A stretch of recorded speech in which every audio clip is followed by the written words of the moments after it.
오늘은 저주에서 축복의 인생으로 바꾸라라는 제목으로 말씀을 증거하겠습니다. 몇 년 전에 서울대 법대생이 자살을 했습니다. 카이스트나 또 서울대에 있는 학생들이 자살을 하는 것은 의외로 많이 있습니다. 근데 이 학생이 왜 자살을 했는가? 사실 이 학생은 지방에서 고등학교를 다녔습니다. 그리고 전교 1등을 놓쳐본 적이 없어요.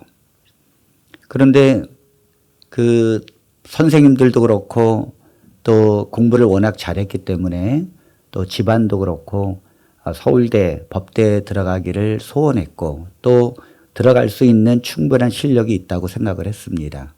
그래서 시험을 쳐서 서울대 법대를 들어가게 된 것입니다. 서울대가 보통입니까, 여러분? 그런데 이 학생이 몇 년 다니다가 결국은 스스로 목숨을 끊었습니다. 이유가 뭐냐면 서울대를 들어가서 이제 시골에서 프랜카드도 걸고 서울대 들어갔다고 잔치도 벌리고 그렇게 하지 않았겠습니까? 그래서 서울대 들어가서 이제 공부를 하기 시작했는데 시험을 보는데 점수가 안 나오는 거예요. 한 번도 이런 점수를 받아본 적이 없는 이 학생은 당황하기 시작한 것입니다. 내가 알바를 하고 또 공부를 제대로 못해서 시험을 못 보는가 보다 이렇게 생각해서 그런 알바를 다 끊습니다. 그리고 전적으로 이 공부에 매달리기 시작합니다. 컴퓨터에 또 제출을 하고 또 과제도 하면서 나름대로 노력을 하는데도 안 되는 거예요. 늘 1등만 해오던 이 학생이 모든 사람들이 너는 최고다라고 하는 이렇게 칭찬을 받던 이 학생이 서울대 법대를 들어가서 그 학생들과 함께 이제 그 상대평가를 이렇게 받고 하는데 이 밑에 꼴찌 수준을 벗어나지 못하는 것입니다. 내가 노력을 해도 아무리 열심히 했는데도 이 벗어날 수 없는 한계를 느낀 거죠. 이 한계를 느끼는 순간 사람은요 어떨 때 자살하는가 하면 내가 도저히 해도 더 이상 할 수 없는 단계에 이르렀을 때 그래도 안 될 때 그때 사람은 막다른 길목에 있게 되는 거 아닙니까? 결국은 이 학생이 이제 자살을 했습니다. 화장실에서 목을 매달아 자살을 했는데 자살을 여러분 왜 했을까요? 왜 이 학생은 머리가 좋고 그렇게 했는데도 왜 바닥을 못 면했을까요? 여러분 이 학생이 나중에 유서 속에서 뭐라 그러는가 하면 나는 20년간의 차이를 단 1년에 극복할 수 없었다. 이게 무슨 말인가 하면 이 서울대 법대 들어온 이제 자녀들은요, 학생들은 다 아버지가 판사, 검사, 변호사 이런 사람들이에요. 보통 이제 아버지의 직업을 거의 쫓아가잖아요. 이 아이들은 어릴 때부터 과외를 받았는데 이 시골에서 올라온 아이들은 이제 국어, 영어, 수학만 과외를 받는데 이 서울대 법대를 들어갈 준비를 초등학교 때부터 하는 아이들은 이미 초등학교 때부터 법을 배웠어요. 그리고는 아버지, 어머니 말씀하시는 게 다 법적 용어야. 그리고 맨날 무슨 사건이 터졌다 그러면은 그거에 대해서 법적으로 어떻게 대처할 것인가를 집안 얘기가 애 자체가 그거예요. 그러니까 어릴 때부터 그렇게 교육을 받고 그런 환경 속에서 자라고 법적 용어가 아주 익숙하게 자라면서 온 이 아이들은요, 서울대 법대에서 교수님이 어떤 사건에 대해서 과제를 주고 이걸 해결할 수 있는 길을 모색해라 그러면 그게 너무너무 쉬운 거예요. 늘 들어왔으니까. 그런 것들은 이렇게 문제를 해결하면 돼. 법조에 이렇게 해결하면 되고, 이렇게 될 땐 이렇게 해결하면 돼. 이게 답이 나와 있는데, 이 학생에게는 모든 것이 낯설은 거예요. 아무리 공부를 해도 20년 동안 그 일을 해오고 환경이 그렇게 되어 있는 학생을 이길 수는 없었다는 것입니다. 노력이 극복할 수는 없었다는 거죠.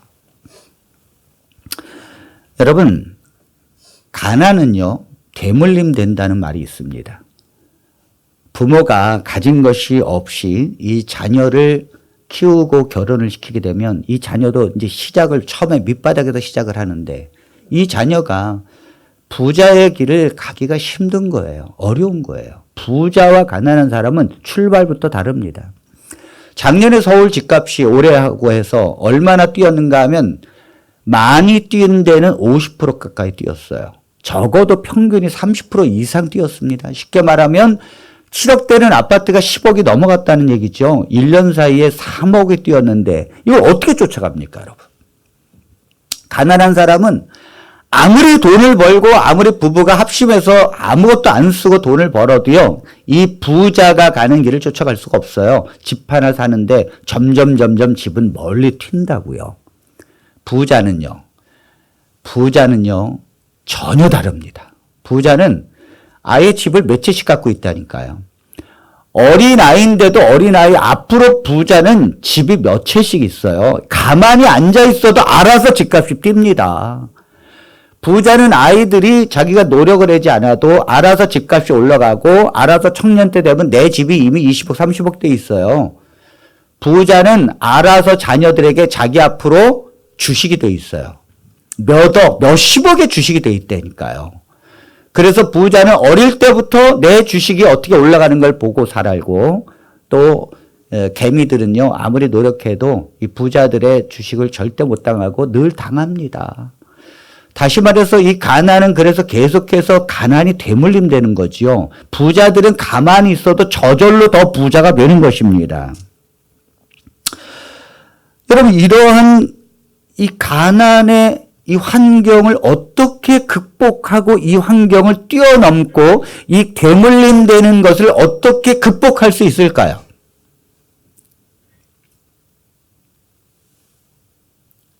무엇으로 그것이 가능할까요? 가능합니다. 가능해요. 어떻게 가능합니까? 노력과 능력이 있으면 가능합니다. 정주영 회장은요, 현대그룹을 이끈 정주영 회장은 가난했어요. 아주 가난한 집안에서 태어났습니다. 그런데도 이 정주영 회장이 노력하고 그 다음에 이 정주영 회장의 그 능력이 오늘날의 현대그룹을 만든 거예요. 여러분 이 정주영 회장이 만약 지금 다시 태어나서 가난한 집안에 태어났다면 역시 무일푼에서 현대그룹과 같은 것을 이룰 것입니다. 지금도. 그러니까 내가 노력과 능력에 의해서 된다는 거죠. 지금도 돼요. 정주영 회장이 그 인천 부둣가에서 막노동하고 있을 때 가난한 상태에서 막노동으로 생계를 유지하고 있을 때 이제 막사에서 잠을 자는데 이 벼룩 때문에 잠을 못 자는 거예요. 이 벼룩이 다 달겨 들어가지고 이제 따끔따끔하면서 피를 빨아먹는데 야 이게 견딜 수가 없는 거예요. 그래서 어떻게 했는가 하면 이 벼룩이 오지 못하도록 나무로다가 탁자를 만들어서 식탁 같은 걸 만들어가지고 다리 4개를 만들어서 그 위에 침대를 만들었어요. 설마 벼룩이 이 다리를 타고 올라올까? 아, 근데 잠을 자는데 이 벼룩이 계속 무는 거예요. 알고 보니까 이 벼룩이 말이죠. 옛날엔 벼룩이 뭐 한두 개 있는 게 아니잖아요. 벼룩이 막 보였어요. 이 벼룩이 다리를 타고 올라오는 거예요. 누구 피를 빨아먹으려고. 야, 이 정주영 피를 빨아먹으려고 다리를 타고 올라오는 게 보이는 거예요. 그리고는 이 침대에 있는 정주영을 향해서 또 이 피를 빨아먹고 있는 것입니다. 야, 그래서 어떻게 했는가 하면 이 정주영 회장이 이 벼룩이 오지 못하도록 어떻게 했냐면 세숫대야에다가 물을 담아가지고 4개 세숫대야를 만들어 놓고 그 식탁에 있는 다리를 세숫대야에 담궈버렸어요. 그러니까 물을 건너서 올라와야 됩니다. 벼룩이 올라오려면. 아, 그런데 하루 이틀 지났는데 역시 벼룩이 안 와요. 얼마나 좋은지 몰라요. 그렇지, 물을 건널 수는 없겠지. 이렇게 생각을 하고 있었는데, 아, 며칠 지났는데 다시 막 자는데 벼룩이 막 달겨드는 거예요. 아니, 이게 어떻게 된 거야? 보니까 이 벼룩이 이제 물을 건너올 수는 없어요. 그래서 짬불 하다가, 그 다음에 이제 그 나무에도 이제 미끄러지죠. 못 잡아서. 그러더니 이 벼룩이 어떻게 이 침대로 올라왔나를 보니까 벼룩이 벽을 타고 올라가는 거예요. 벽을 타고 올라가더니 천정으로 가더니 자기 침대를 향해서 뛰다는 거예요. 이걸 보고 와, 벼룩이 저런 노력을 하는구나. 피를 빨아먹고 살려고 세상에 안 되는 거를 되게 하려고 벼룩이 벽을 타고 천장을 향해서 자기 침대로 점프를 하고 있구나. 이걸 깨닫고는 벼룩도 저런 노력을 하는데 인간이 노력을 얻지 않을 수가 있겠는가. 그래서 정주영 회장은 그때부터 벼룩의 노력을 배웠다는 거예요. 여러분, 벼룩의 노력을 배우게 되길 바랍니다. 아멘입니까? 여러분들 여기 아멘하면요, 가난을 벗어날 수가 없어요. 자, 다시 한번 묻습니다. 벼룩의 노력을 배우게 되길 바랍니다. 아멘. 여러분들 보면 가난을 벗어날 의지도 없고 그 다음에 부자가 될 의지도 없는 것 같아요. 이런 얘기를 가르쳐주면 여러분들이 벼룩을 보고 배우게. 그럼 다 정주영이 되지 않는다니까요. 정주영은 그걸 보고 그렇구나 하고 내가 이제부터 벼룩처럼 노력해야겠다. 이거 결심을 했다는 거예요. 그러니까 정주영이 되지요. 그래서 정주영 회장이 늘 사람들에게, 자기 부하들에게 말할 때 사람들은 안 된다고 이야기합니다. 그건 뭐 이래서 안 되고 더워서 안 되고 재료가 없어서 안 되고 그건 시간이 없어서 안 되고 그건 안 된다는 거예요. 인부가 없어서 안 되고. 그럴 때마다 정주영 회장이 늘 했던 말이 뭡니까? 해봤어? 이봐, 해봤어? 해봤냐고요. 정말 끝까지 해봤어? 안 해봤거든요. 사람들은 안 하고 안 된다는 거예요. 그러니까 가난을 벗어날 수 없는 거예요. 제가 우리 아이들에게 늘 말합니다. 해봤냐고. 근데 우리 아이들은요, 안 된다는 거예요. 안 된다는 거예요. 근데 저는 솔직히 정주영 같은 스타일이에요. 저는 제 생에 안 된다는 건 없다고 생각합니다. 남들이 다 불가능하다라고 여기는 것도 저는 다 했어요. 정말 전문가도 그건 안 된다고 하는 것도 제가 손을 대면 됩니다. 저는 그렇게 해왔어요. 남들은 도저히 안 된다는 것도 저는 노력을 했거든요. 어느 정도 노력을 제가 했는가 하면 어릴 때 축구공 사달라고. 근데 제가 그 초등학교 1학년 때 그 옆집에 있는 아이가 좀 잘 살았어요. 그래서 축구공을 갖고 이렇게 놀다가 저하고 같이 놀다가 해가 져서 자기 거니까 자기가 싹 갖고 가는데, 저는 같이 놀았는데도 마치 내 것처럼 생각하다가 이걸 빼앗기니까 집에 와가지고는 그 다음날 아침부터 아버지 축구공 사달라고 축구공. 근데 여러분 그때 당시에 축구공이 얼마였는가 하면 3만 원이었습니다. 이게요, 축구공은 지금도 값이 이렇게 내려갑니다. 올라가는 게 아니라 내려간다고요. TV 값이 지금 내려갑니다. 옛날에 17인치 이코너 텔레비 20만 원, 30만 원 줬어요. 40년 전에도. 근데 지금은요, 그 정도 텔레비는요, 그냥 5만 원 좀 사요. 5만 원 주면. 자, 어떻든 간에 3만 원이었습니다. 그때 당시 큰 돈이었죠. 저희 아버지가 사줄 리가 없어요. 무슨 초등학교 1학년짜리가 축구공 그냥 솔방울 갖고 놀면 되지. 무슨 가죽 축구공을 사요. 저는 그거 사달라고 자전거 위에서 바깥에 떼빛에서 아버지한테 막 사달라고 조르기 시작했어요. 내가 이 떼빛에서 더위로 죽는 꼴을 아버지가 보고 싶으냐 이거죠. 몇 시간을 제가 매달렸는가 하면 제가 볼 때에 한 7시간 매달린 것 같아요. 저도요, 지금도 기억나요. 너무너무 힘든데. 내가 여기서 지면 영원히 축구공을 사줄 리가 없다. 저희 아버지가 뭐랬는지 하면 네가 얼마나 버티나 보자. 그 소리 내가 들었거든. 저희 어머니 얘 이놈아 너 그 떼pit에도 고생하지 말고 내려와라 하면서 저를 끄집어내는 걸 저는 죽어도 꽉 잡고 안 내려왔거든요. 그러다가 이제 여름인데 해가 막 넘어가고 막 5시가 됐는데 그래도 안 내려오니까 저희 아버지께서 저희 형을 부르더니 야 이놈, 저는 저 안 되겠다. 저래다 죽겠다. 너 가서 저기 시내 가서 빨리 축구공 사와라. 그래서 형이 가가지고 축구공 사왔어요. 그날. 안 되는 게 어디 있습니까?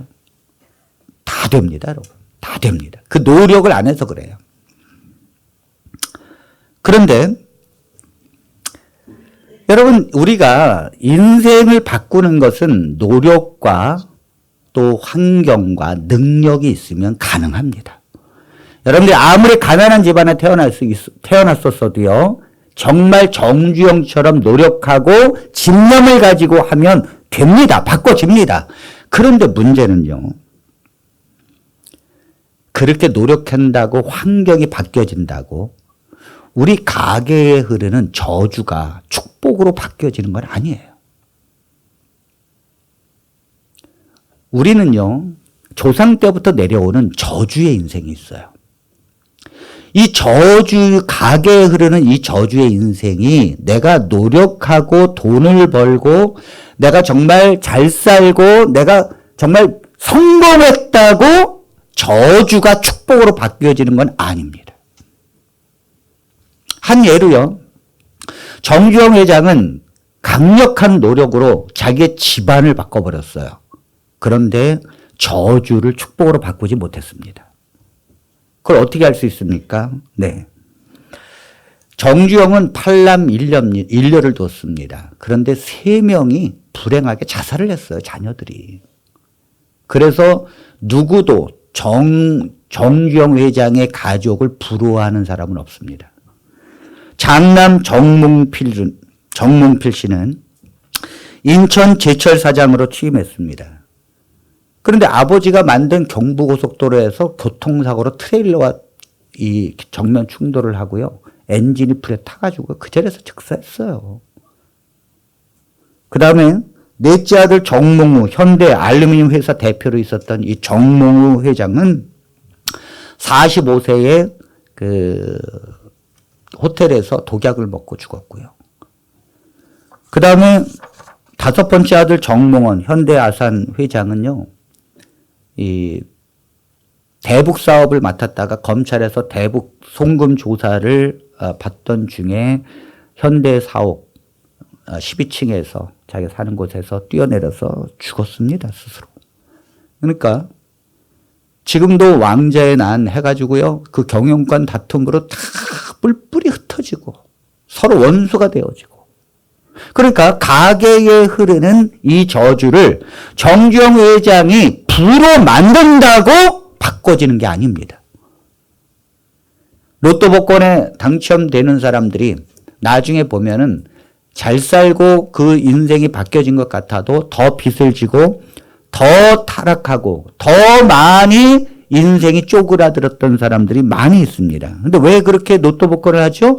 그 희망이라는 거를 주고 싶은 거죠. 그러나 그 희망이라는 걸 얻었을 때는 그것이 축복의 인생이 되는 것이 아니라는 거죠. 왜 우리는 돈을 벌고 왜 우리는 성공을 했는데도 이 가계에 흐르는 저주를 바꿀 수 없을까요? 왜 그걸 할 수 없을까요?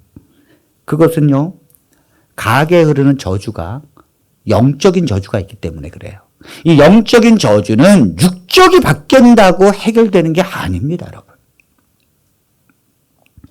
영적인 저주는 우리가 노력한다고 해결되는 것이 아닙니다. 우리가 능력 있고 환경이 변화되고 우리가 정말 돈을 벌어서 부자가 된다고 우리 가계에 흐르는 이 저주를 바꿀 수 있는 게 아니에요. 영적인 저주는 인간의 힘으로 벗어날 수가 없는 것입니다. 모든 세상에 태어나는 가문마다 사실은 저주의 흐름이 있습니다. 영적인 저주가 있죠. 어떤 저주가 있는가? 전도서 9장 3절에 있는 말씀을 보겠습니다. 모든 사람의 결국은 일반이라. 이것은 해 아래에서 행해지는 모든 일 중에 악한 것이니 곧 인생의 마음에는 악이 가득하여 그들의 평생에 미친 마음을 품고 있다가 후에는 죽은 자들에게로 돌아가는 것이라. 이 세상에 모든 태어나는 사람은요, 저주 아래 태어나고 있습니다. 근데 어떤 마음을 갖고 있는가 하면 인생의 마음에는 악이 가득해요.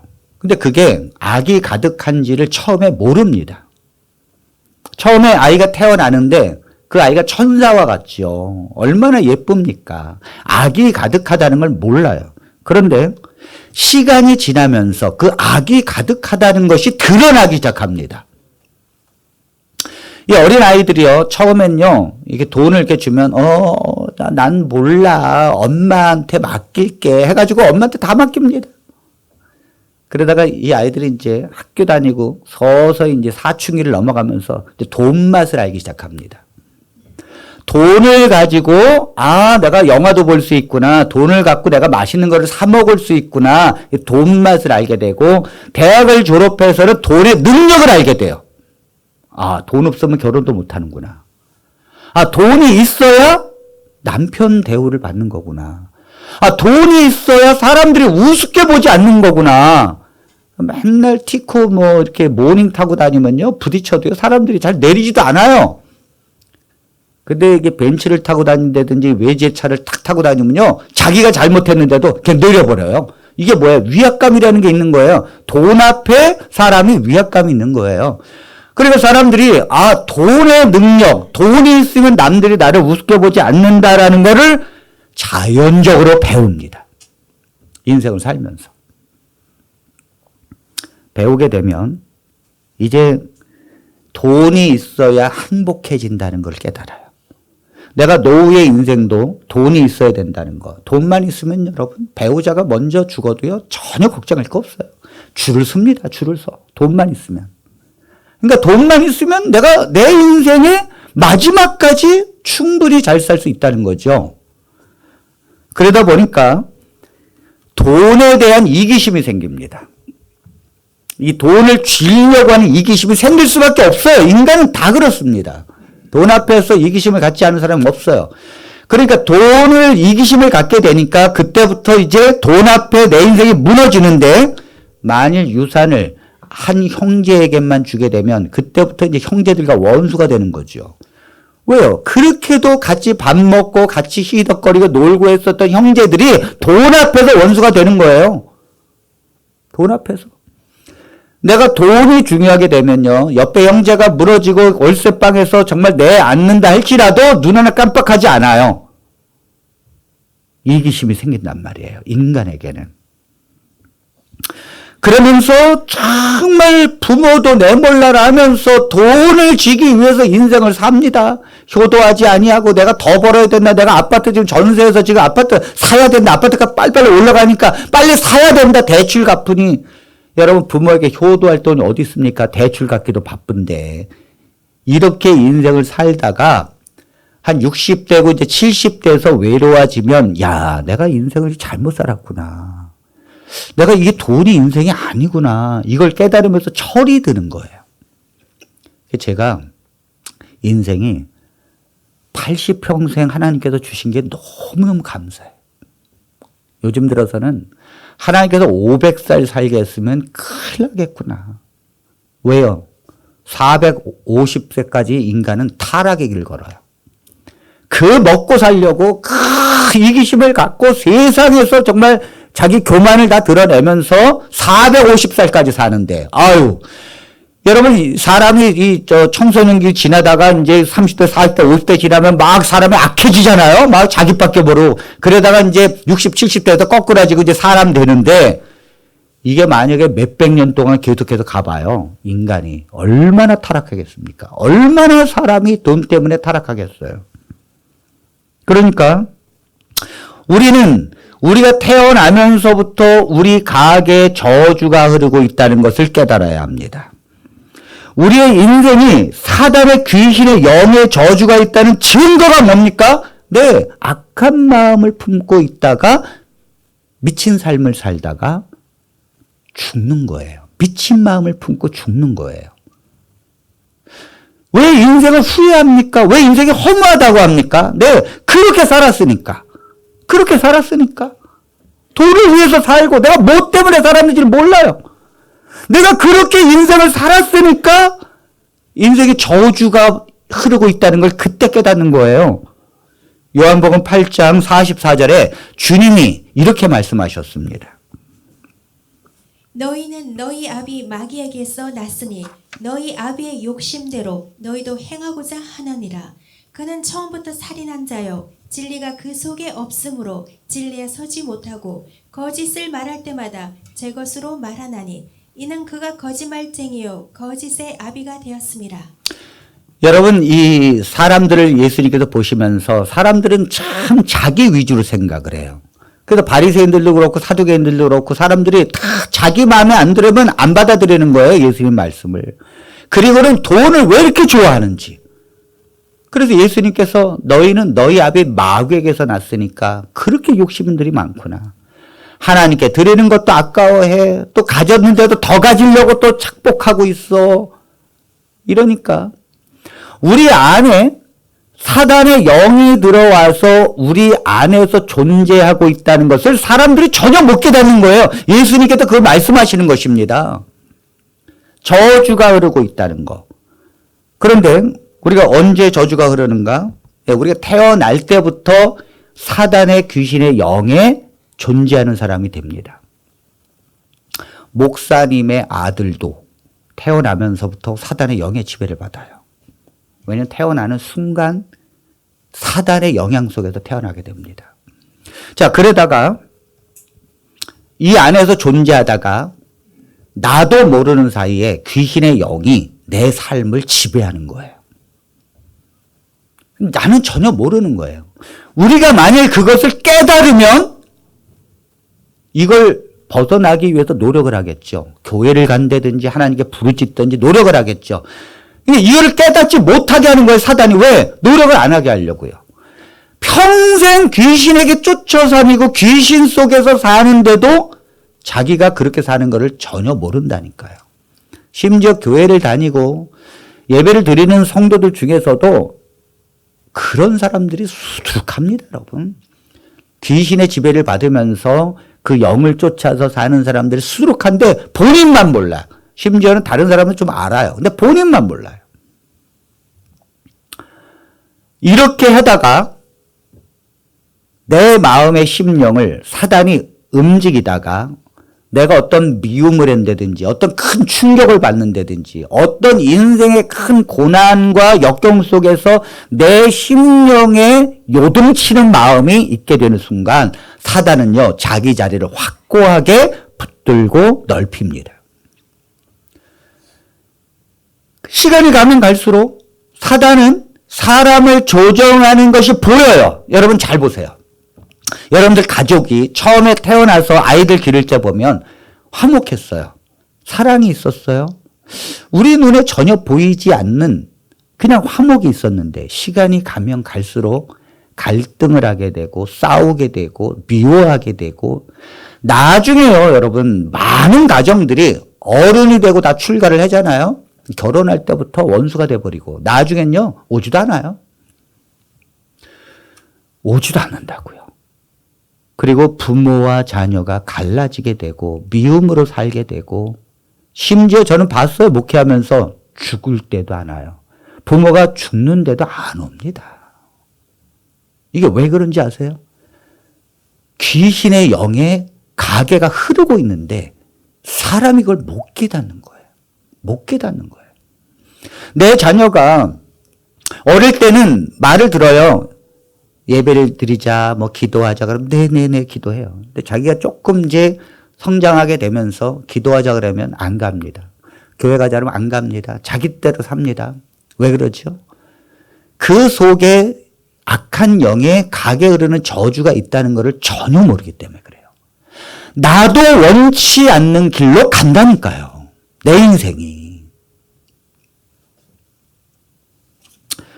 이 영의 저주는 인간의 힘으로 벗어날 수 있는 것이 아닙니다.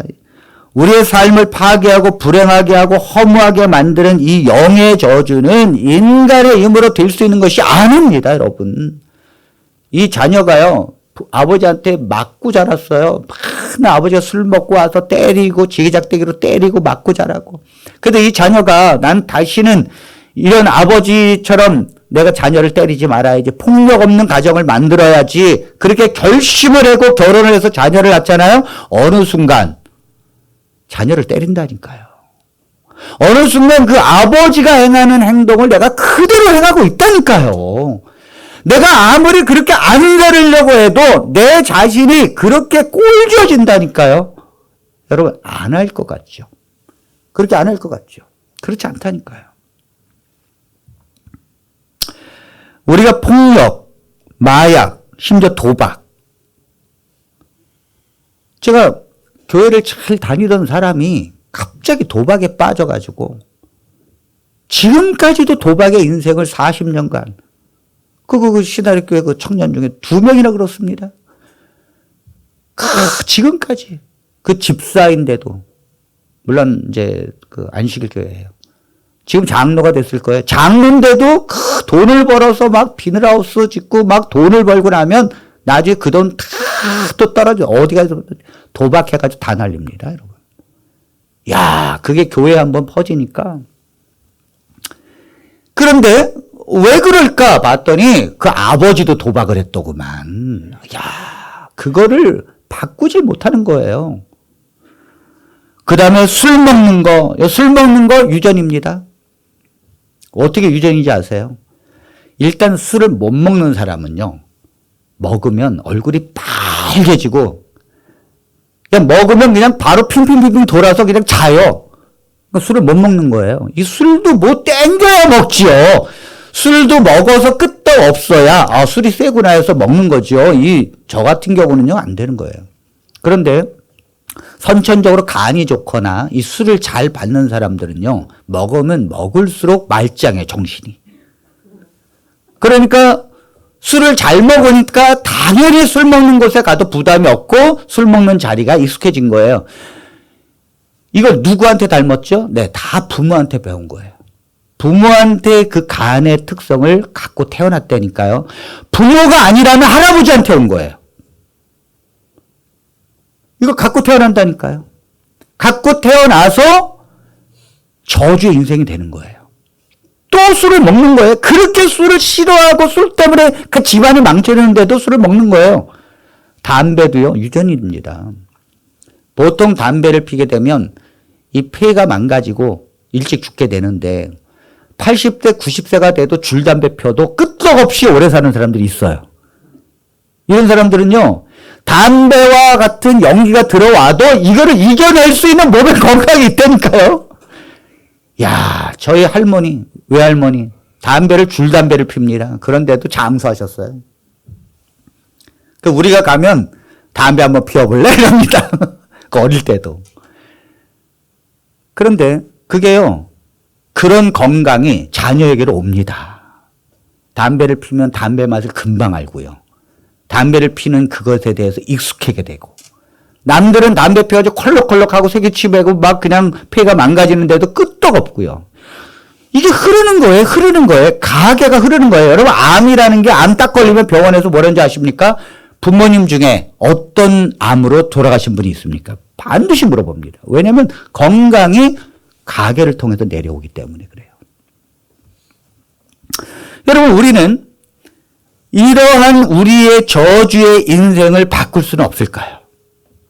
여러분, 내 가문에 흐르는 저주, 정말 내 가문에 흐르는 거, 또 내 가문의 가난, 또 내 가문에 흐르는 술과 담배, 언어폭력, 욕심, 이런 것들을 바꿀 수 없을까요? 정말로? 우리는 우리의 인생에서 이런 저주가 가게에 흐르는 것을 축복의 저주가 아닌 축복의 인생으로 바꿀 수가 없을까요? 있습니다, 여러분. 있습니다. 먼저 우리가 가게에 흐르는 저주를 끊어야 합니다. 자, 그럼 제 말을 잘 들으셔야 돼요. 가게에 흐르는 저주를 끊어야 합니다. 만일 여러분이 안 끊으면 자신도 모르게 여러분들 대대로 내려갑니다. 끊어야 합니다. 자, 신명기 11장 26절 28절 한번 보겠습니다. 내가 오늘 복과 저주를 너희 앞에 두나니 너희가 만일 내가 오늘 너희에게 명하는 너희의 하나님 여호와의 명령을 들으면 복이 될 것이요 너희가 만일 내가 오늘 너희에게 명령하는 도에서 돌이켜 떠나 너희의 하나님 여호와의 명령을 듣지 아니하고 본래 알지 못하던 다른 신들을 따르면 저주를 받으리라. 하나님께서 우리 인생을요, 두 개를 딱 두는 거예요. 복과 저주를 둔다니까요. 하나님이 저주가 되도록 하는 것이 아니라 원래 저주로 가는 길이 타고난 것이 있고 그걸 바꿀 수 있는 복의 길이 있다는 거죠. 이걸 우리 인생에 둔다는 거예요. 근데 어떻게 하면 그러면 저주의 길을 가고 그 축복의 인생을 가는가? 너희가 만일 내가 오늘 너에게 명하는 너희 하나님 여호와의 명령을 들으면 복이 될 것이요. 이게 축복의 인생으로 바뀌어지는 거예요. 너희가 만일 내가 오늘 너에게 명령하는 도에서 돌이켜 떠나 너희 하나님 여호와의 명령을 듣지 아니하고 본래 알지 못하는 다른 신들을 따르면 저주를 받으리라. 이게 뭐냐면 하나님이 저주를 주는 게 아니라 저주로 가는 그 인생에 간섭하지 않겠다는 거예요. 하나님은 우리가 인생의 저주로 흐르고 있는 이 물결을 하나님은 바꿀 수 있다라고 말씀하십니다. 무엇으로요? 하나님을 믿고 여호와의 명령을 들으면. 근데 제가 가만히 보니까 사람들이 저주의 인생이 계속 흐르는 이유가 하나님을 안 믿어요. 왜 하나님만이 이것이 해결한가 하면 이 영의 저주는 인간의 힘으로 벗어날 수 없다니까요. 영의 저주는요, 심지어 무당이 내려가잖아요. 여러분, 무당이 내려가는데 부모가 무당인데 자녀가 이제 무병을 앓고 무당이 되는데 여러분 이런 가정들을 자세히 보세요. 무섭습니다. 그거를 인간의 힘으로 못 막는다니까요. 그건 오직 하나님만이 막을 수 있는 줄로 믿습니다. 영의 저주는 사단이 내리는 저주기 때문에 인간이 막을 수 있는 게 아니에요.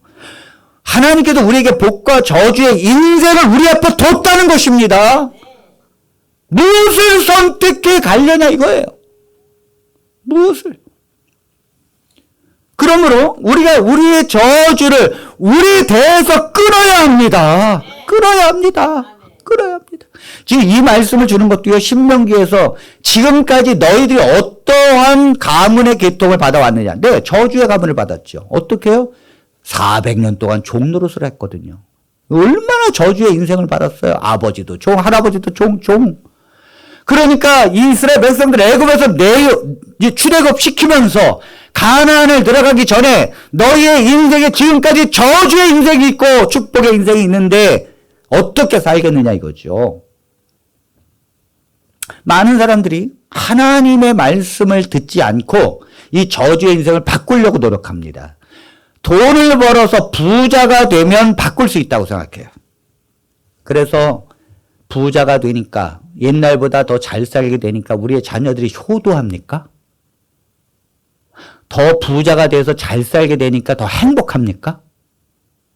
부자가 돼서 더 잘 살게 되니까는 죄가 없나요?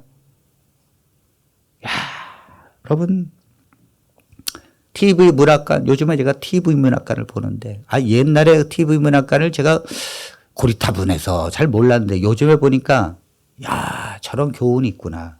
거기 백치 아다다라고 하는 TV 문학관, 이 소설이 있는데, 이걸 이제 영화한 거죠. 이 백치 아다다, 처녀가 아다다인데, 이름이 아다다인데, 모자라요, 좀. 백치예요. 그러니까 양반집에 태어났지만은 이 처녀를 데려갈 수 있는 사람이 없어요. 그래서 저 가난한, 찌들리게 가난한 천민의 가정에서 이 아다다를 너무도 사랑하는 그 아들이 있어서 보냅니다. 그것도 그 가난하니까 내 딸 고생시키지 말라고 밭과 논대미를 띄워주면서 그 집안에 이제 며느리로 보냅니다. 처음에는 이 집안에 흉자가 있죠. 왜냐면 그렇게 찌들리게 가난하게 살던 이 집안에 아다다 양반 출신의 이 며느리를 얻었고 비록 말도 못하고 좀 백치지만은 마음씨는 착하거든요. 그래서 또 아들을 또 사랑하고 그러니까 그 논밭 얻었지 얼마나 좋아요. 그러다가 이 아들이 남편이 그 땅을 팔아서 구리광산에 투자합니다. 근데 구리가 터졌어요. 그래서 떼부자가 됩니다. 돈이 막 엄청나게 많습니다. 그러니까 그때부터 이제 아다다를 관세하기 시작합니다. 그리고 새로운 부인을 얻기 시작합니다. 그 아다다를 맨날 얻어 터지고요. 쫓겨나고 맨날 그렇게 삽니다. 여기서 배우는 교훈이 뭐예요? 나중에 진짜 자기를 사랑했던 대릴사이가 있었는데 나중에 그 대릴사이하고 같이 이제 살게 되는데 이 대릴사이도 자기가 지금까지 이 아다다를 위해서 돈을 모아놨는데 항아리에 이 지폐를 가득히 모아놓은 거예요. 그리고는 배를 사서 우리가 이제 고기 잡으면서 사면 우리도 잘 살 수 있다 하니까 이 아다다가 그 돈을 갖다가 아궁이에다 다 태웁니다. 20년 동안 데릴사이가 모아뒀던 이 돈을, 왜죠? 돈 때문에 내가 시집가서 어떻게 달라졌는가를 봤거든요. 남편이 돈 때문에 어떻게 변화가 되는 걸 봤거든요. 그러니까 또 내가 원래 좋아했었던 이 데릴사이였던 이 남자와 결혼해도 돈 때문에 바뀌어질 수 있다라는 것을 아다다를 안 거죠. 백치인 아다다를 아는데 다른 사람 모르는 거예요. 누구도 몰라요. 여러분들도 모른다니까요. 돈 있으면 행복할 것 같아요? 돈이 그렇게 중요합니까? 옛날보다 몇 배, 10배, 아니 100배는 잘 살아요, 지금. 근데 우리 가정이 옛날보다 행복합니까? 전원일기 같은 거 보세요. 옛날에 우리 살던 모습이에요. 얼마나 행복해요. 우리는 부자가 되면 이 영적인 저주를 끊을 수 있다고 생각해요. 교육을 받으면 해결될 수 있다고 생각합니다. 잘 배우고 대학 공부하고 배우면 가계에 흐르는 영적 무식하고, 아버지가 얼마나 무식해요. 지게작대기 듣고 아무 이유 없이 막 때리잖아요. 내가 저런 무식한 부모를 나는 바꿀 수 있다. 교육을 받으면. 천만의 말씀입니다. 그게 왜 불가능하죠? 그게 내 자녀가 사춘기가 되고 청년이 됐을 때는 나는 또다시 무식한 사람이 되는 거예요. 왜요? 세대가 급속히 달라지니까. 요즘에 여러분 뭐 세대가 달라지는데 핸드폰 하나 배우는 것도 너무너무 힘들어요. 세대가 이렇게 빨리 가는데 내가 지금 아무리 똑똑하고 대학원 나오고 해도 나중에 내 자녀들 앞에도 무식한 사람 된다니까요. 안 된다니까요. 그런 걸로 해결되는 게 아니에요. 사람은 교육을 받을수록 죄를 짓습니다. 간음하고 죄를 짓고 수없이 해는 사람들은 무식한 사람들이 아니에요. 교육을 많이 받은 의사일수록, 변호사일수록 보이지 않는 곳에서 죄를 엄청 많이 짓습니다. 우리는 이러한 가계에 흐르는 영적인 저주를 끊어야 될 줄로 믿습니다. 그러니까 어떻게 끊어야 됩니까? 하나님밖에 없다니까요. 예수님이 이 땅에 오신 것은 우리가 영적으로 흐르는 이 가계, 그것 때문에 육적으로 흐르는 이 가계의 저주를 예수님이 끊기 위해서 오신 것인 줄로 믿습니다. 갈라디아서 3장 13절에 있는 말씀을 보겠습니다. 그리스도께서 우리를 위하여 저주를 받은 바 되사 율법의 저주에서 우리를 속량하셨으니 기록된 바 나무에 달린 자마다 저주 아래에 있는 자라 하였습니다. 아까 신명기에서 뭐라 그랬습니까? 너희가 하나님의 말씀을 잘 듣고 지키면은 복이 된다 그랬잖아요. 그런데 이스라엘 백성들이 하나님의 말씀을 듣지 않았거든요. 그러니까 저주의 길을 가잖아요. 맨날 노예로 살고 바벨론의 포로로 살고 그렇게 가잖아요. 또다시. 그러니까 하나님께서 예수님이 왜 오셨습니까? 인간은 스스로 저주에서 축복으로 전환할 수 없다는 것을 보여주신 거예요. 예수님이 이 땅에 오셔서 율법의 저주에서 우리를 속량하셨으니 이렇게 나옵니다. 그러니까 인간이 하나님의 말씀을 향해서 가지 못하는 이 부족함을 예수님께서 자기에게로 저주를 바꾼 거예요. 그리고 갈라디아서 3장 13절의 말씀 다시 한번 보시기 바랍니다.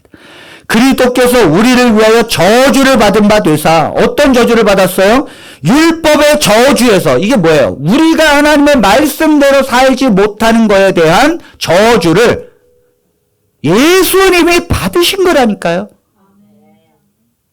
그러면 예수님을 믿는다는 게 뭡니까? 우리가 하나님의 말씀을 듣지 못하고 우리 하나님의 말씀대로 가지 못한 것에 대한, 율법을 이루지 못한 것에 대한 그 저주를 예수님이 받으셨으니 우리의 저주가 당연히 멈추는 거예요. 못 깨닫는다니까요. 희한하게 못 깨닫는다니까요. 예수님께서 그 저주를 받으셨기 때문에 예수님을 믿는 사람들은 그 저주로부터 끊어지는 거예요. 그러니까 할례를 계속해서 받잖아요. 유대인들이. 그러니까 바울이 뭐라는가 하면 너희가 할례를 계속해서 받으면 그리스도에게로부터 끊어지게 될 것이다. 왜죠? 또다시 율법을 지키려고 해. 또다시 율법을 통해서 하나님을 섬기려고 해. 그러니까 그리스도의 십자가의 죽음을 통해서 내려오는 저주가 끊어진 것이 해당이 되지 않는 거예요. 그러니까 계속해서 흐르는 거예요. 저희 가정은요, 그렇게 뭐 자랑할 만한 가정은 아니에요. 저희 할아버지, 제가 지금도 기억합니다. 저희 할아버지가 제가 이제 이렇게 울 때, 참 5, 6살 이렇게 울 때, 저 징그러운 가게 가서 눕갈사탕 하나 사주고 이렇게 저를 데리고 오고 그랬는데, 뭐 좋은 기억만 있는 건 아니에요. 저희 할아버지 그러면 맨날 술 먹고, 맨날 그 성질이 보통이 아니에요. 그래가지고 누구하고 많이 싸웠는가 하면 며느리하고, 저희 어머니하고 많이 싸웠습니다. 같은 집에 살면서. 근데 저희 할아버지 어떤 분이었는가? 저희 아버지가 너무 가난해가지고 그 젊었을 때 이미 10대 때부터 남의 집 일을 했는데 이 동네 저 동네 다니면서 남의 집 일을 했는데 품삯을 제대로 못 받으셨어요. 세경이죠, 세경. 그때 당시에는. 그 세경을 제대로 못 받은 가운데 군대 명령이 내려가지고 징집받아가지고 군대를 가는 거예요. 급히 군대를 가면서 저희 할아버지에게 아버지께서 아버지 내가 몇 년 동안 여기저기 일을 많이 했는데 품삯을 못 받았습니다. 아버지께서 대신 받아주세요. 이 말은 뭐예요? 내가 군대 3년 갔다 올 때까지 아버지께서 잘 받아가지고 보관해 달라는 거 아닙니까? 저희 할아버지 네 그걸 잘 기억해줘가지고 한 집 한 집 찾아다니셨죠. 그래가지고 다 받아냈습니다. 뭐 했는가 하면 다 술 먹었습니다. 저희 아버지 군대 제대하고 이제 내가 이제는 미천이 만들어졌겠지. 그래가지고 제대해가지고 왔는데 미천은커녕요 받았습니까 아버지? 그랬더니 받았다는 거 어떻게 했습니까? 그랬더니 없다. 술 다 먹었다. 이게 아버지입니까? 이게 아버지예요. 그러다가 결국 며느리하고 대판 싸워가지고 그때 뭐 때문에 싸웠습니까? 전 그때 기억이 잘 안 나는데 하여튼 싸워가지고 집을 나가셔서 객사하셨습니다. 할아버지. 그러니까 이 저주가 흐르는 거죠. 그거를 저희 아버지가 막아보겠다고. 저희 아버지는 그래도 저희 그 할아버지보다는 좀 심성이 좀 그나마 나으셔요. 왜냐면 저희 바로 아버지잖아요. 그 교회를 나가셨는데 잘못 나가셨어요. 2단에 나가셨거든요. 2단에. 그 2단에 나가서 율법대로 사는 거예요. 율법대로. 율법대로. 지금 예수님이 뭐예요? 율법의 저주를 받으사 너희로 하여금 율법의 저주에서 속량했다 그러잖아요. 그런데도 2단이 뭡니까? 2단은 지금도요, 율법 지켜야 된다는 거예요. 안식을 지켜야 되고, 유월절 지켜야 된다는 거예요. 그걸 안 지키면 뭐 다 가짜라는 거예요.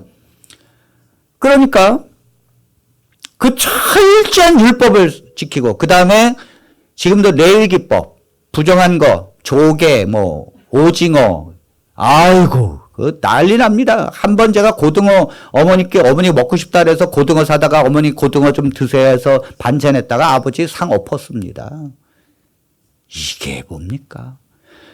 결국 율법주의에서 시한부 종말론 그 예수님 재림 기다리다 땅 다 팔고 시골에 가가지고 그 피폐하게 삽니다. 폐쇄적으로 사람들하고 소통도 안 하고 예수님 준비한다고. 그런 저주의 인생에서요.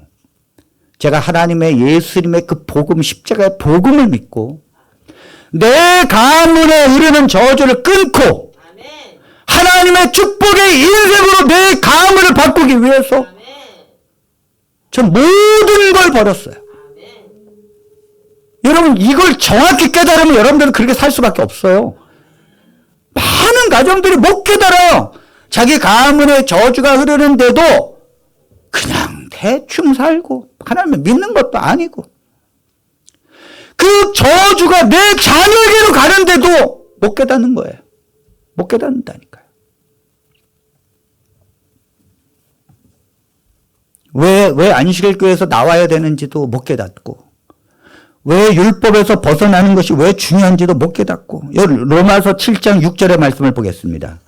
왜 그리스도의 축복이 임하지 않는지. 자, 이제는 우리가 얽매였던 것에 대하여 죽었으므로 율법에서 벗어났으니 이러므로 우리가 영의 새로운 것으로 섬길 것이요 율법 조문의 묵은 것으로 아니할지니라. 이게 뭐냐면 이 율법 속에 살게 되면요, 이 가문의 저주가 절대 끊어지지 않아요. 왜 그런가 하면 율법이라는 게 뭡니까? 율법은요, 지적하는 거예요.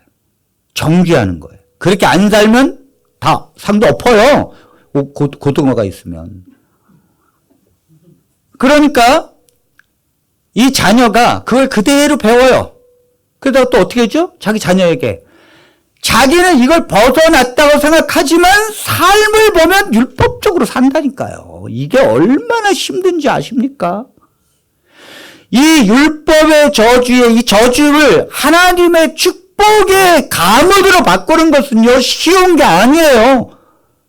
얼마나 힘든데요. 저희 가족도요, 피비린내 나는 싸움을 합니다. 이 바꾸기 위해서.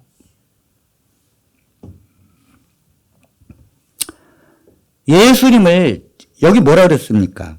율법 조문에 묵은 것으로 하지 말라. 그럼 뭐라 그랬어요? 우리가 영의 새로운 것으로 섬겨라. 아멘입니까? 이게 뭐냐면 영의 새로운 게 뭡니까?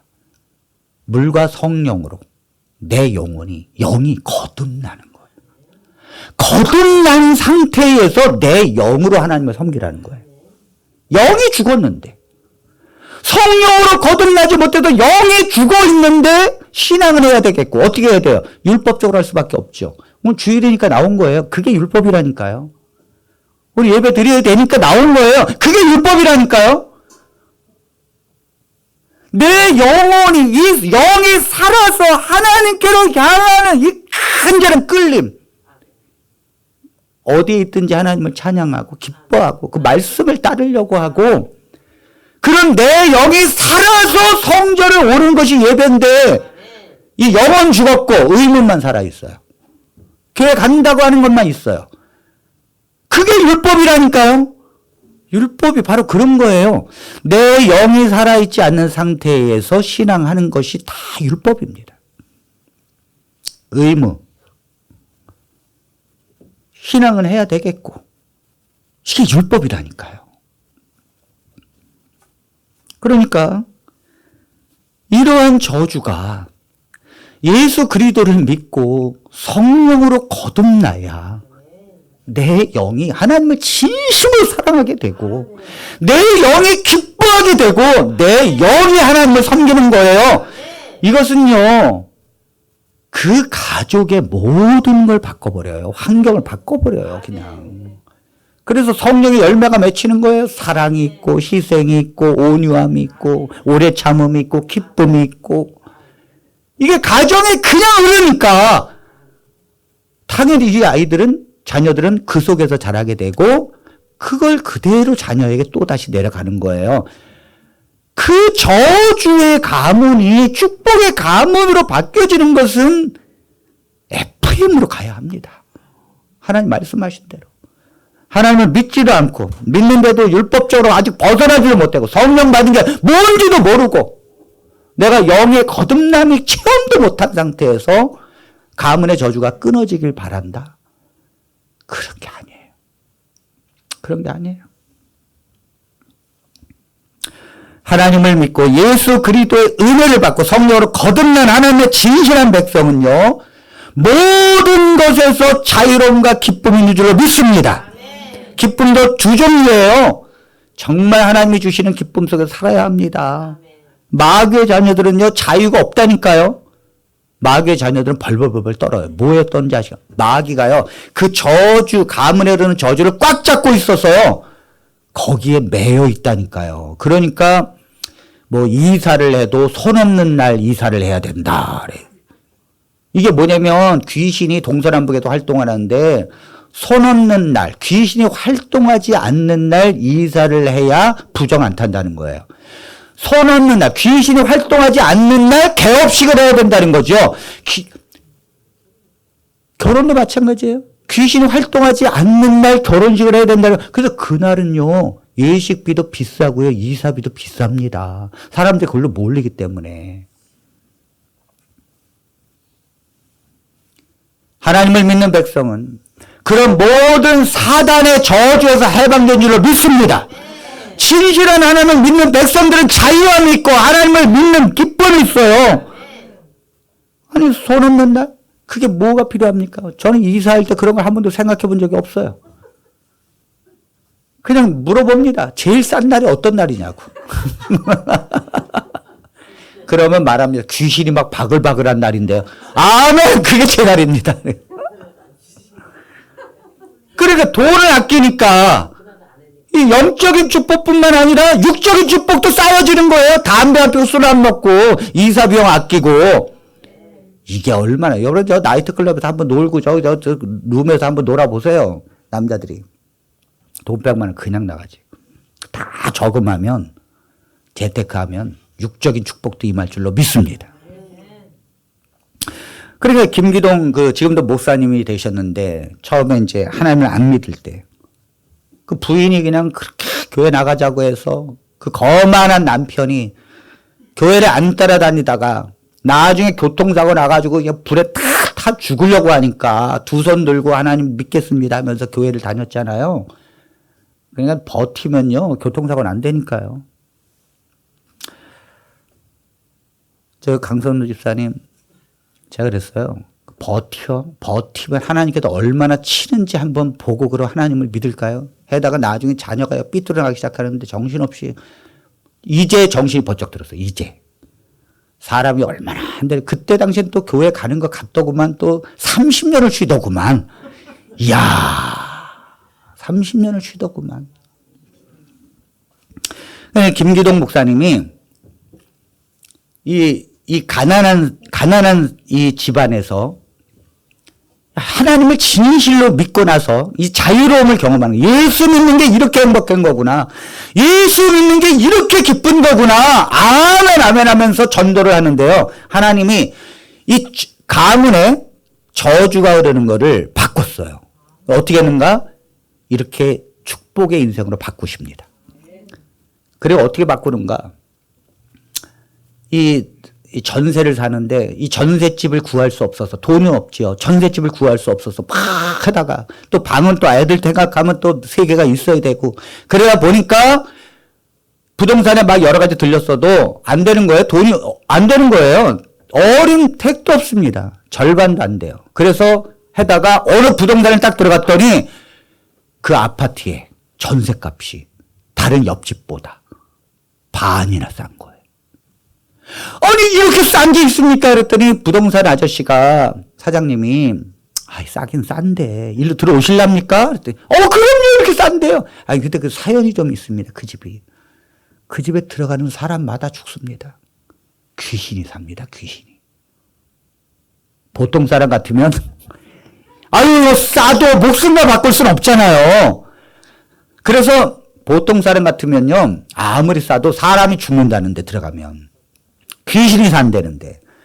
그래가지고 전세값이 절반은 뚝 떨어진 거예요. 근데 김기동 이 집사님은요, 예수님 믿잖아요. 안 믿습니까? 사단의 저주가 그리스도에게서부터 이제 끊어지고 축복의 인생으로 전환됐잖아요. 그러니까 사장님, 그거 우리 집입니다. 계약하겠습니다. 그러니까요, 주인한테 연락을 했어요. 주인이 그때 당시에 대전에 살았습니다. 자기 집이 몇 년 동안 새 들어오는 사람이 없다가 계약한다는 사람이 나타나자마자 3시간 만에 튀어왔어요. 왜? 마음 변할까봐. 그래가지고 부동산에 들어와서 누굽니까? 우리 집에 들어온 사람이 누굽니까? 김기동 집사 네 분이 딱 해서 저입니다. 정말 이 집의 사연을 알고 있습니까? 그거 얘기 안 하면 또 사기죄잖아요. 얘기 안 했다가 애 죽거나 누가 귀신에 죽으면 어떻게 해요? 말을 해줘야지. 알고 있습니까? 안다고. 그래도 들어갑니까? 우리 예수 믿는 사람입니다.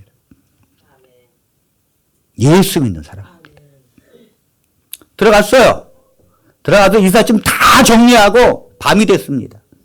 그래서 거실에서 이제 하나님께 감사 기도를 가족들이 하는데 애들하고 집사람하고 다 김기동 집사님 얼마나 또 기도가 또 큽니까? 막 기도를 하는데 하나님께 얼마나 감사할 조건이 많아요. 남들은 5억에 들어갈 돈을 나는 2억 5천에 들어갔으니까. 아멘입니까? 하나님께서 그렇게 하신다니까요? 전세 자금이 없습니까? 인터넷으로 귀신 사는 집을 치시면 반 가격에 찾을 수 있습니다. 그래서 이제 감사 기도를 했는데 감사 기도를 막 하는데 얼마나 좋습니까? 이 집사람이 막 무릎 꿇고 감사 기도를 하는데 기도를 막 하고 있는데 옆에서 그만해 그래도 그만해 그래. 이 귀신이 드디어 자기의 자체를 드러내는구나. 하나님 고만하기는커녕 하나님 감사합니다. 예수의 이름으로 아직도 귀신이 여기 있다면 물러가게 해주십시오. 하면서 기도를 막 하는데 옆에서 자꾸 그만해. 고만해라고 하는데 고만하면은 귀신한테 지는 거잖아요. 그래가지고 귀신아 떠날지어다. 고만해라고 하는 귀신 떠날지어다. 막 그렇게 기도하니까 나중에 옆에서 그만해! 부인이 너무 감사기도 오래 하니까 다리를 쪼그려 죽겠고 그러니까 그만해 애들 힘들어 그만해 라고 하는 거를 귀신의 말을 알아들어가지고 그러니까 부인이 아직 그만해라니까 그만 좀 기도를 도대체 얼마나 하는 거예요. 그래서 그곳에서 잘 살았습니다. 뿐만 아니라요, 영업이 들어오기 시작하는데 남의 공장 인수받아가지고요, 부자가 됐습니다, 여러분. 하나님을 믿는 진실한 백성이 저주의 가물로서 축복의 인생으로 바꿀 줄로 믿습니다. 여러분, 이것은요, 첫 번째는 예수 그리스도를 믿어야 합니다. 두 번째는요, 내가 예수 그리스도를 믿는다고 가만히 내 저주의 인생이 축복의 인생으로 바뀌어지는 건 아니에요. 그러면 모든 예수님 믿는 사람은 다 저주의 인생에서 축복의 인생으로 바꿔지게? 저주의 인생이 끊어질 수는 있습니다. 하지만 축복으로 가는 것은 하나님께 믿음으로 기도해야 합니다. 첫 번째는요, 성령으로 내가 거듭나게 해달라고 기도해야 합니다. 왜죠? 이 가게에 흐르는 이 성질머리. 이 성질머리가 내 자녀에게로 그대로 갑니다, 여러분. 갑니다. 참 신기합니다. 자녀하고 왜 싸우는지 아세요? 똑같으니까 싸우는 거예요. 이 고쳐지지 않는 성질머리가 자녀에게도 있고요. 자녀는 그 성질머리 갖고 대드는 거예요. 똑같습니다, 여러분. 근데 이게 나는 죽어도 이렇게 안 살아야지 하면서 나중에 이제 결혼해서 출가하잖아요. 어쩌면 부모가 이런 말을 해줍니다. 너도 너 같은 똑같은 자녀 낳아봐라. 그럼 또 낳습니다. 처음엔 안 그래요. 천사예요, 천사. 그러다 이제 나중에 보면 바락바락 대들고 이제 가문에 이제 그때부터 이제 곡병 깨지고 이제 접시 깨집니다. 그런데 이걸 바꿀 수 있는 게 뭔가 이거죠. 성령의 거듭남이에요. 인간은요, 본성적으로 바뀌어지는 게 아니에요. 그래서 성령의 거듭남이 있어야 내 영이 살아나고 내 본성이 죽는 거예요. 아멘입니까? 그러니까 성령으로 거듭난 사람은 그저 눈물 흘리고 내가 잘못됐다. 성질 버럭버럭 내던 사람이 잘못됐다라고 하면서 용서해달라고 그러지. 그러니까 이 안에서 유전자가 막 바뀌는 거예요. 유전자가 바뀐다니까요. 유전자가 안 바뀐다고요? 아니, 하나님이 그걸 못 바꾸십니까? 성령으로 거듭나는 사람을 하나님께서 못 바꿔요? 유전자가 바뀌어진다니까요.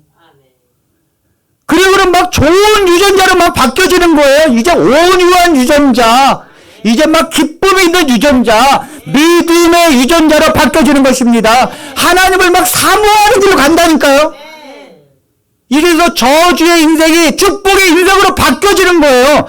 하나님 앞에 감히 그냥 떨어지길 기다리지 마시고 성령을 달라고 기도하라고 그러잖아요. 하나님 앞에 구하라잖아요. 구하라잖아요. 막 기도해야 합니다. 기도해야 합니다. 주여 주여 기도해야 합니다. 아무런 노력도 하지 않고 아무런 그런 하나님 앞에 간절함도 없고, 그런데 저주의 인생은 끊어진 것 같은데 왜 내 인생은 축복이 안 되지? 왜 내 자녀에게 축복이 안 가지? 그게 하나님 앞에 그 대상을 믿고 믿음으로 기도하는 것이 안 되기 때문입니다. 우리가 부르짖는 것도 대상이 있다는 것을 믿으니까 부르짖는 거예요. 우리가 이거 지나가다가 거리에서도 주여 예수님 그러면 사람들이 다 쳐다봅니다. 이 미쳤다고. 왜요? 뭐가 보이지도 않는, 그런데도 왜 주여 할 수 있습니까? 나는 믿으니까. 다른 사람은 못 믿어도 나는 내가 주여하고 말하는 그 대상이 살아계시다는 걸 믿으니까 그런 사람은요 어디 가나 부르짖을 수 있는 거예요. 바디메오가 소경이 돼가지고 거지로 살았어요. 그러니까 이렇게 살다가는 내 자녀도 거지야. 그러니까 예수님께서 여리고로 지나가신다는 소식을 듣고는 다윗의 자손 예수여 예수여 나를 도와주시옵소서 부르짖잖아요. 부르짖잖아요. 예수님이 들었으면서도 그냥 못 본 채 지나간다니까요. 왜요? 얼마나 간절히 나를 원하느냐를 시험해 보는 거예요. 그리고 이방 여인이 예수님에게 오면서도 시험하잖아요. 이방 여인에게 줄 떡이 없다고 가라고. 그런데도 이 여인이 주여 저는 개 같은 이방인이지만은 주인의 상에서 개도 먹고 삽니다. 저에게도 그런 떡을 주십시오. 저 개입니다. 너무 하나님 앞에 교만해. 하나님 앞에 너무 죄 짓는데도 뻔뻔하고 믿음이 없는데도 하나님 앞에 당당해요. 이게 도대체 가문의 저주가 끊어질 수가 없어요. 여러분 한 분이 하나님 앞에 진실로 그분을 믿고 내 죄악을 하나님 앞에 돌아가면서 하나님의 영이 내 안에 충만히 임하고 나를 거듭나게 만들고 주여 주여 저를 도와달라고, 그때 하나님께서 돌아보십니다.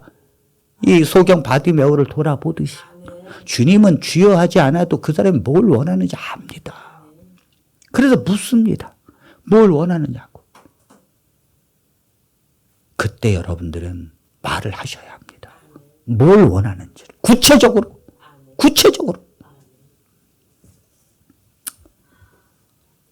제가 안식일교회에서 목회할 때 연초에 그 한 사람이 성도 중에 한 집사님이 우리의 기도 소원을 다 적어보십시오. 쪽지를 나눠주더라고요.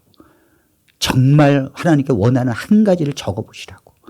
그리고 다 한 가지를 적고 그 다음에 병 속에 딱 넣더라고요. 요거 1년 뒤에 연말에 열어보겠습니다. 하나님께서 어떻게 바꾸었는지. 그 이름 쓰고 자기 기도 제목을 다 적고 냈어요.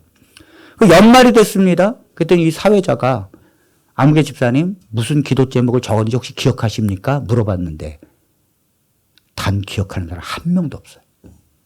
이게 뭡니까? 그때 적으라니까 그냥 적은 거예요. 내가 뭘 원하는지도 몰라요. 그 원하는 게 없어요. 왜 원하는 게 없죠? 내가 바꾸려고 하는 저주의 인생을 축복으로 바꾸려고 하는 의지도 없고, 그리고 내가 기도한다고 하나님께서 들어주실까라는 믿음도 없어요. 이런 상태로 영이 죽은 상태로 살았다고요. 여러분들이 정말 하나님께 원하는 게 있느냐? 주여! 그것도요, 원하는 게 있어야 주여 되는 거예요. 주여! 내 딸이 병들었나이다. 주여! 내 성질머리 때문에 못 살겠나이다. 주여! 가난 때문에 못 살겠나이다. 뭐가 원하는 게 있어야지. 원하는 게 있어야 주여 하면. 주님이 뭘 바꾸길 원하느냐, 뭘 축복을 주길 원하느냐. 주여! 이걸 원하나. 성령을 내 안에 있어서 거듭나기를 원합니다. 성령의 9가지 열매가 내 인생에 맺히기를 원합니다. 예수 그리스도의 은혜가 우리 가정에 넘치길 원합니다. 하나님을 진실하게 믿는 믿음을 원합니다. 하나님 가난해서 더 이상 견딜 수 없습니다. 아버지 하나님 재물을 원합니다. 무엇이든지 구하십시오. 그러면 저주의 가문이 축복의 가문으로 바뀌어진 줄로 믿습니다. 여러분들이 그렇게 부르짖을 때 그때 바뀌어지는 거예요. 백부장이 예수님에게 와서 내 하인이 병들었나이다. 그래, 내가 같이 가자. 갈 거 없습니다. 여기서 말씀만 하면 낫겠나이다. 이만한 믿음을 만나보지 못하였느니라. 이스라엘 중에서도. 그리고는 그래, 돌아가라. 가서 돌아갔어요. 병이 나았어, 하인이. 언제 나았느냐? 보니까 언제 나았대. 알고 보니까 아까 예수님 말씀하신 그때 난 거예요. 지금 우리가 하나님 앞에 믿음으로 구하고 우리의 가문을 축복으로 바뀌어달라고 하나님께 부르짖고 매달리고 그 마음에 하나님에게 상달 비고 주님의 그 응답이 그때 되는 순간 미래가 펼쳐지는 거예요. 결정나는 거라고요. 이걸 왜 우리가 안 합니까? 왜 안 합니까? 야곱은요, 하나님을 믿긴 믿는데 저주의 인생으로 믿어요. 그러니까 욕심을 갖고 그 장자권 빼앗으려고 팥죽 한 그릇을 하고 그 다음에 아버지를 속이고 뭐 속이는 거 방법 수단과 방법 가리지 않아요. 자기의 욕심을 채우기 위해서. 말은 솔직히 무슨 장자권을 얻는 그 귀한 영적인 걸 구한다고 하지만 아니 장자권의 영적인 것도 수단 방법 가리지 않고 하면 됩니까 여러분? 아니에요. 그렇지 않아요. 본성적으로 욕심이 있어요. 그러니까 아버지를 속이고 형을 속이고 인생을 도망치죠. 도망치다 보니까 라반 밑에서 아주 저주의 인생 살잖아요. 자기 부인도 속임을 받고 품삯도 10번이나 바꾸면서 고생 바가지로 합니다. 이렇게 저주의 인생이 계속 흘러가고 있는데 이제 고향으로 가기 위해서 가족들과 함께 다 이제 출발하는데 야복강에 이르렀을 때 사람을 먼저 보냈더니 이 에서가 20년 동안 이를 갈고 있었어요. 400명의 군대를 준비해가지고 동생 죽이기 위해서 내려오고 있다는 거예요. 야, 이 내 저주의 인생의 끝이 오는구나.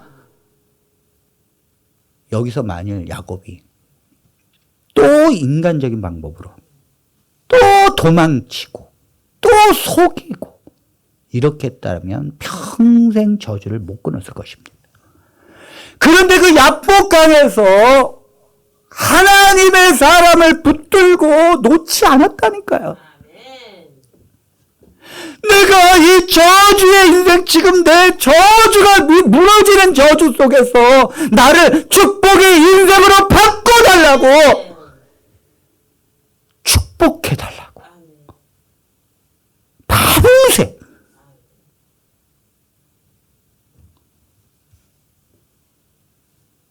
그가 1시간 하고 나서 갔더니 바뀌었더라. 아니라니까요. 새벽에 바뀌어졌다니까요. 하나님의 마음에 감동을 줘야 돼요. 하나님의 마음에 감동. 여러분, 누가 여러분 앞에 올 때 여러분 마음이 움직여야 은혜를 베푸는 건데 그거 누구 닮았는지 아십니까? 하나님 닮은 거예요. 하나님도 마음에 감동을 줘야 돼요. 저 사람 저렇게 하다가는 죽겠다. 나를 보고 저렇게 매달리는데 내가 안 할 수가 있겠느냐. 이게 인지상정이에요. 금식기도 왜 하는 줄 아십니까? 나 죽게 아니면 하나님 죽을 각오하고 하나님 나 죽든지 하나님 나를 도와주든지 마음대로 해달라고. 거기에서 능력이 오는 거예요. 거기에서. 그러니까 하나님께서 야곱을 축복의 축복의 인생으로 바꾸십니다. 그 순간 에서의 마음이 달라지잖아요. 야, 그 순간 하나님께 쥐야 축복해달라고 거기서 쇼부가 나는 거예요. 근데 쥐어도 안 돼. 쥐어도.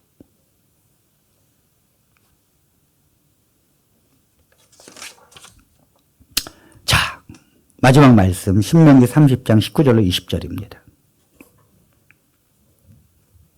내가 오늘 하늘과 땅을 불러 너희에게 증거를 삼노라.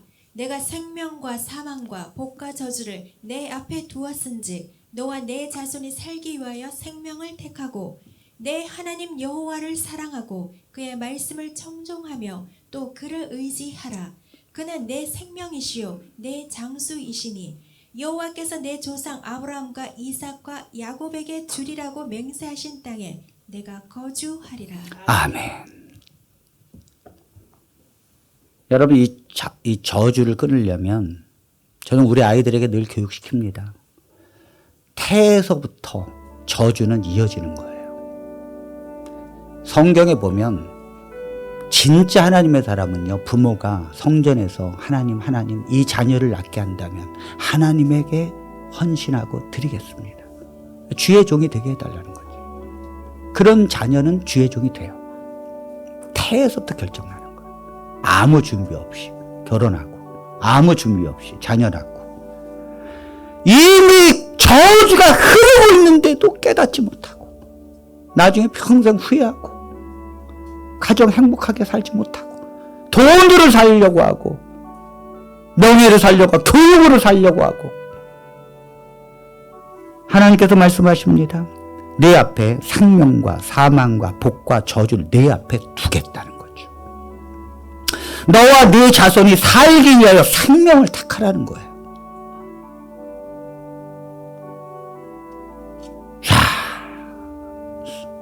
여러분, 저는 우리 다산 비전교회 성도들 지금부터 시작이라고 생각합니다. 여러분들이 하나님께 진실함으로 섬김으로 하나님에게서 저주가 끊어지고 축복의 인생으로 여러분들의 자녀의 삶을 바꾸시게 되길 바랍니다. 얼마든지 하나님께서 가능하시고요. 하나님이시니까. 여러분, 예수님께서 이 땅에 하나님이신 그 모든 본체를 버리시고 이 땅에 육신의 모습으로 오신 이유가 뭡니까? 이 모든 사단이 내려지는 저주를 끊어버리기 위해서. 그걸 끊어버리기 위해서 오신 거예요. 왜 주님이 채찍을 맞고 고난을 받으시고 못에 박히시고 피를 흘리십니까? 우리의 저주를 대신 짊어지셔서 본인이 예수님이 받으신 줄로 믿습니다. 그러기 때문에 끊어지는 거예요. 그리고 예수님이 나를 믿는 자는 축복해 주는 거죠. 예수님을 진심으로 믿고 거듭난 주의 백성들의 가문이 달라지는 것이고 하나님은 천대까지 은혜를 베푸시는 것입니다. 하나님께도 우리에게 그런 은혜를 주십니다. 여러분, 영국은 해적들이 원주민들이에요. 그래서 섬나라이기 때문에 지나가는 배들 해적질 해가지고 먹고 살았는데 앵글로색슨족 아닙니까? 그런데 해적하다가 인신매매로 스코틀랜드 하나님을 믿는 여자들을 다 들여다가 부인으로 삼았으니 하나님을 믿는 스코틀랜드 진실한 여자들이 자기의 신세를 한탄하지 아니하고 이것이 하나님의 운명이라 생각하고 하나님께서 요셉을 애굽으로 보낸 것처럼 나를 이곳에 보냈다 믿음으로 받아들이고 자기의 남편을 향하여 기도하고 믿음으로 자녀를 성경을 가르쳐주기 시작했습니다. 그러더니 그 야만적인 앵글로색슨족이 신사가 되잖아요.